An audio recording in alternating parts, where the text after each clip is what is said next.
Hey guys, welcome to our review of Kamen Rider 01, episode 32. As always, I'm your host, Frozen Stratos. Here with me today we have Cinder Blaze. And Makotoa. Who's not happy, I guess. But that sucks because this is a pretty good episode. I really liked it. I thought the stuff with Naki, like Alex, you were saying during the review or during the watch along, like, did we miss an episode? No, we missed a movie. Like we missed a movie and we missed like 3 specials that were packed, or a group of specials that were packed into some Blu-rays or something. But either way, I feel like at least for me there was enough context to sort of get what was going on. What is it? Having Naki be the backbone of sort of his full-on liberation from Zaya, or what's the dude's name? Yeah, Zaya. Zaya. Oh, Thouser's control. Yeah. Oh, I thought it was Zaya. Got it.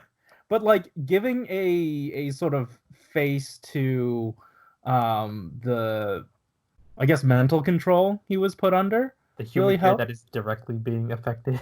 Yeah. And like we get to see Aruto really try to connect with the human gear again, as he always does, and he's able to get through to her.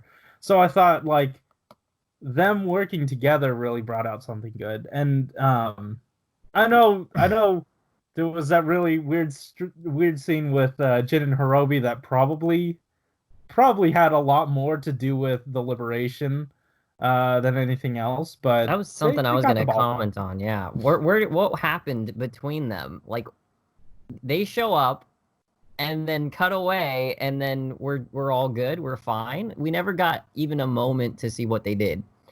Well, I mean, like, I feel like obviously it's going to be shrouded in mystery until we want to get that reveal, but I think I don't even know if we'll ever even come back to it.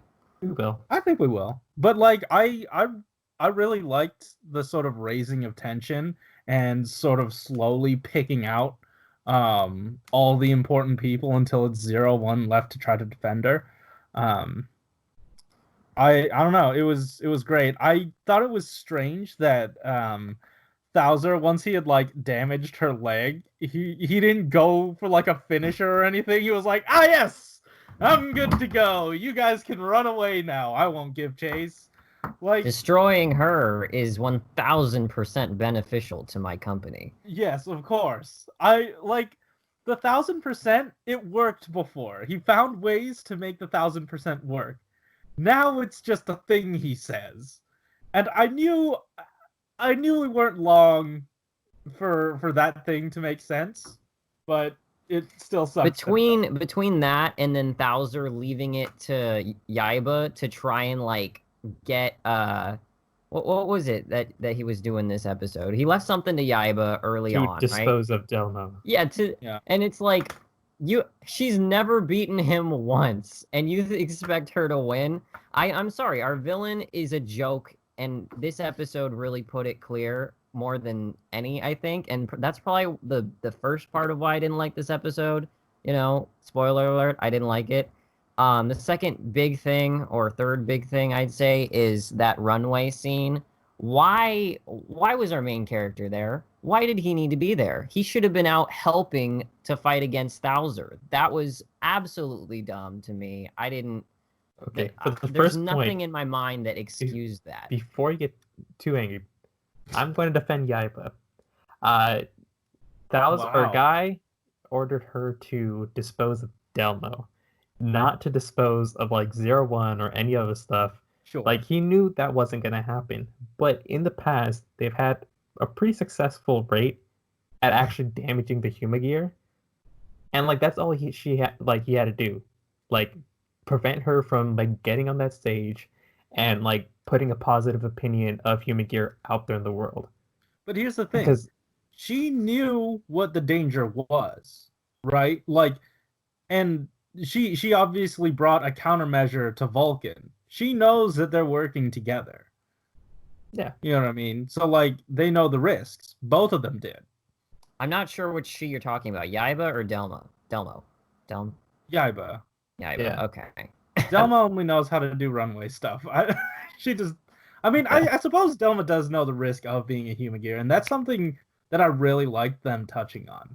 I agree. I think that part was probably one of the better parts of the episode, but Yeah, like her actually reaching singularity without having us spend an entire episode about it, you know? Yeah, we're already there. Don't have to.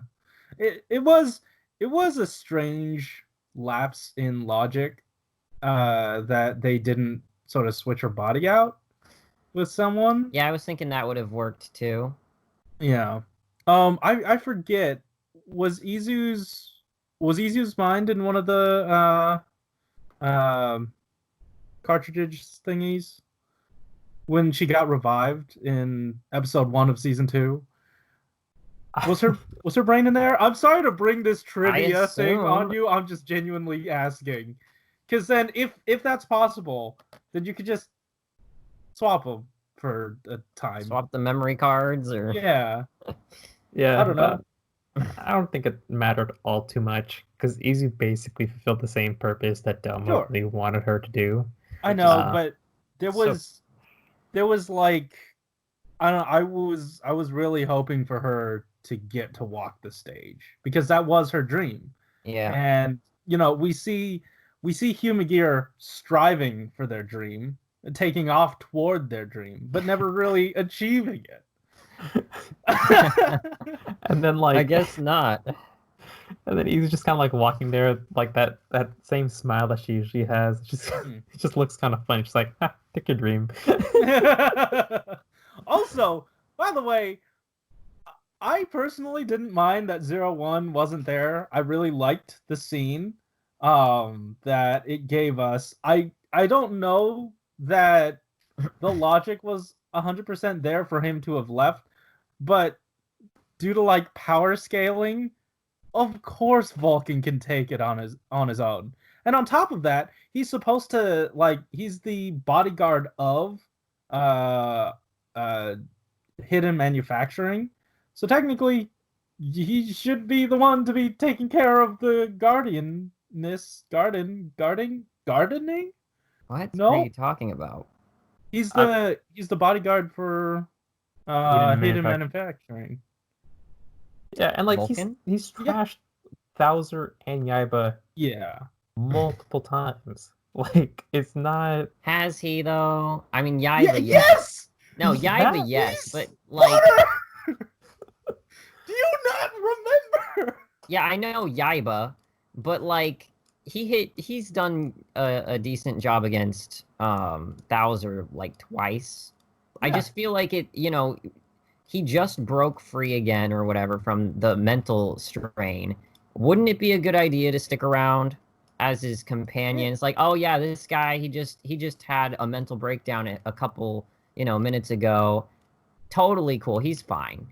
I'll just. But like on top of that, they're doing their best to repair public image, right? And having the person spearheading the reintegration of Humagear into society, spearheading one of these very socially driven. I can see that being the reason why they had him out there, but they could have come up with a better reason, I think, to get him out there what would have logically made sense in that situation. I don't think he would have left the fight. He would have left it to Izu or something like that. That's what makes, I think, more sense. And so if they had some other thing going on, even if he even offhandedly said, I'll leave it to you, or I can take care of this myself, and then they had that transition, I'd be okay with it. But we didn't even have that. It was just I don't know, like if they had to like cut out a few scenes, because like there was that connective tissue that I did feel like was missing, so it was jarring when the scene actually happened. But I feel like this is me hoping, so this is me also assuming that there's some sort of emotional crescendo that happens if you follow Naki's character through the specials. So I know we're supposed to be looking at this through the lens of just the show for now, but I want to give the show the benefit of the doubt because I did enjoy the episode, and that wasn't truly enough to make me not want it. So if that sort of crescendo was like a lot of that budget, like time budget, was taken up by that, then I'm fine with that. Like for me, like I'm not I'm giving it that benefit of the doubt that you are as well, because like this definitely felt like it was missing a piece, Mm-hmm. and like I can't like give like a really good like judgment of the episode because I don't know the entire picture, like Sure. honestly, but like for me the emotional beats with Naki did not land because I missed all that stuff, like when Agreed. Aruto and Izu were kind of like talking about Naki like they knew her. Like, yeah, in previous episodes, they mentioned that he had like a chip in his head that was like controlling him, but Yeah. they didn't Well, really I don't. delve too much into it, like in a way that would make me comfortable with them kind of like talking to like Naki the way they did. You know, like Well, it, that one's a little trickier for me. I just sort of assumed that it was something like, okay, they at least know her name, right? And if it's a Humagear, Aruto's going to try to get to them anyway. You know, they're gonna let them know that they can have dreams, and having a Humagear say that they're just a tool, it probably struck the both of them the wrong way. So they wanted to sort of liberate her, and subsequently their bodyguard. This show has proven that it can, when it wants to, take a character we were literally just introduced to that episode and make us care about them. I did not care about Naki. Like, I feel like either something's missing or it was just poorly done. We've countless times with Humagear. for me, it's mostly just like the Naki thing. We just didn't have the time. Sure. That really. I mean, and on top of that, like, I don't know. I'm more lenient on it because there's context missing, and until I get that context, I'm not gonna like completely rail it. Yeah, and it could easily suck as well, you know. It could, like... yeah, it definitely could. But like, the show's been all right recently. I like once we got out of that really dumb arc, we're back to good again. So like, I want to enjoy my time here. Yeah. Season 2 has been pretty good. Yeah. It has been strange to enjoy both shows at once. Okay. So yeah. Okay, that reminds me, because we're speaking of tools, Yaiba. I was like thinking about it like yesterday. I'm like, you know what? Tools are useful for something.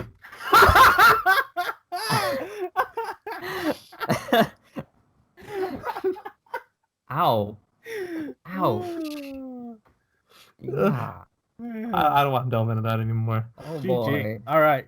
Cool. Hey, but you know what we can delve into? The comments section. Because we got a ton. Yeah, okay. So first up is from Rajik Rasul, who says, love this episode. Hope to see the Project Bowser spin-off, which is probably the spin-off thing that we're referencing. You should take notes of Naki. It took one episode to rebel against Guy, but next week we get to see her in Valkyrie fighting against Guy. Love the fashion show. I felt chills where Fu was trapped between Hirobi and Jin. Like, I did, like, that whole scene, the building of tension really got me. That was pretty effective. What? The sexual tension in that Okay. scene. Like, Hirobi always brings it, but when, like, Jin is also kind of, like, trapping him within that space, and, like, he's a little smaller than both of them, it was just, like... It was... Yeah. All right, so I know you two wanted to start reading some comments, so why don't you go ahead? Which Michael? Yeah. Double the Unknown? I'll comment? do that one, sure. Let's see. Someone said it last week, but the runway scene is a reference slash collab for a recent fashion event where the actors of the two characters walked down the runway together in those clothes. Oh. Zaya put up a more complete or competent opposition this episode, but this really can't last much longer, or else it'll be like the last arc. Yeah, I agree. Also, do you think Yua might die next episode for leaving Zaya? I hope not, but the head writer did write X8 after all, though the episode itself is written by someone else. Okay. I don't think so. Another comment. I forgot that a lot of there people is? died in X8. Yeah. By the way, I might be enjoying Kira Major more than this show, but I find that this show has more I can talk about. I choose not to leave a comment on Kira Major this week because I feel that I've been basically saying the same thing about it each week. Okay, Sure. Okay. that makes Yeah, sense. we were wondering because we actually usually record Hero Major first, but we didn't this week because we didn't see one of your comments. So that answers that question. But yeah, there is something to be said about what is it? The Yua stuff. I had a point that I really Yua wanted doesn't. to, and I absolutely forgot it. Is she gonna die? No. Oh Is wait, it yeah, it was like now we get to see whether like if we get to see if the writers really care about continuing to write her or just shove her off again. Like find a new way to push her out of here Oh boy. and chapter again. Because after all, it is the writers doing this all the time. We've been doing it for 32 episodes. They've given us there's no track record of her actually being good except for those first few episodes she got. Mm-hmm. So I'm hoping that they are able to turn her around and they've been like saving her for something bigger, but no track record. So we'll see what happens. Alex, would you like to take the last one? Fun, so yes. How is this dumb? Also, the cheating thing in the previous videos with Guy is not because he was nice, but because it will make his company look bad. To be fair, Art and Izu attending the fashion show was extremely important in getting public support for the Human Gears, so legally what Guy is doing is illegal, but the authorities can't / won't stop him because the authorities in the situation are technically AIMs, who are ordered by the government to deal with all cases of rampaging AI, but the AIMS is funded and supplied weapons by Zaya, so there's no way in hell they'll disobey him. Side note, the drop-in building is a fire escape to No, carry... There's more to that. Ooh. So what is happening in the entire scenario is Arto's trying to restore public faith in Human Gears, reactivating them one time. Guy's pointing his finger at all this going, the fashion model Human Gears clearly out of control, AIMS go destroy her. AIMS obeys, fight scene. Side note, that drop in the building is a fire escape to carry large stuff that won't fit through normal doors, plus carry stuff to top of the floors much faster. Arto and Izu actors are fashion models. I had a feeling that building was supposed to be for like maybe a large truck. You know, I know at convention centers they have it on an elevated platform. So but that was like a second floor level. So maybe it was like a forklift thing that I don't know. Maybe. I mean, like, obviously it's there for a reason. It was just really jarring when you don't see those every day. Yeah. Then suddenly, oh, door to nothing! Yeah. And I love, like, it was so strange. It gave her pause for a second, but then she realized, wait, I'm a Humagear. I can survive this. Jumps and is fine. Yeah. Yeah. Yeah, imagine someone thinking that's a closet or something. Just like dump stuff outside and it's like, wow, there's so much room in here. Oh. But again, I didn't notice how sort of hokey the whole, oh wait, I'm a Humagear, I can do this now. Like, because it was a building up of the tension. So I don't know. I thought it was fine. Yeah. No, I want to mention. So he's going back, this commenter, to the cheating thing, right? Where earlier in the season, or last season, I guess, Guy cheated during one of them, which to us, I guess we must have gone on a rant or something about how Guy has had conflicting. Oh, I yeah. get, his goals don't seem to make sense, or he says one thing and does another. Be it as it may, that he might have been cheating in order to or what was it? He says, also the cheating thing in the previous videos with Guy is not because he was nice, but because it will make his company look bad. I actually don't understand that.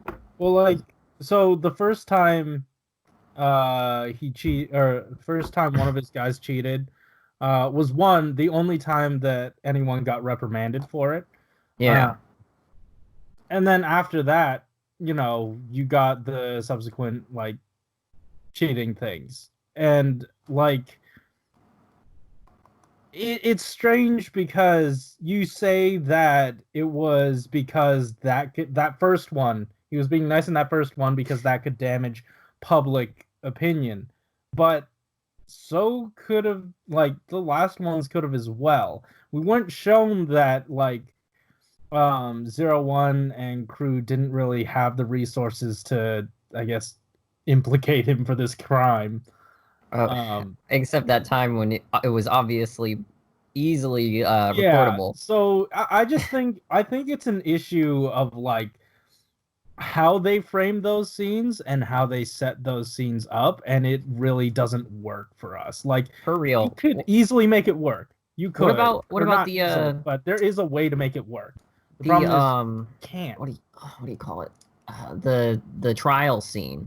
Remember when it came out that the guy on Zaya's side was the attacker and he was cheating and all that jazz, and he goes to jail.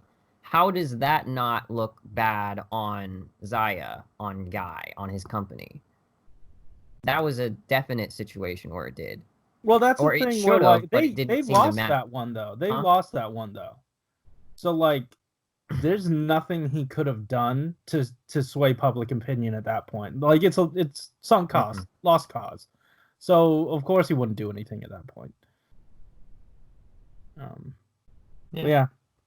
Anyway, cool. Alex, you've been checked out this whole time. So guys, thanks for watching. If you like this episode, hit that like button and subscribe if you want to hear more from us each week. Tell us in the comments down below what you thought about our thoughts about your thoughts.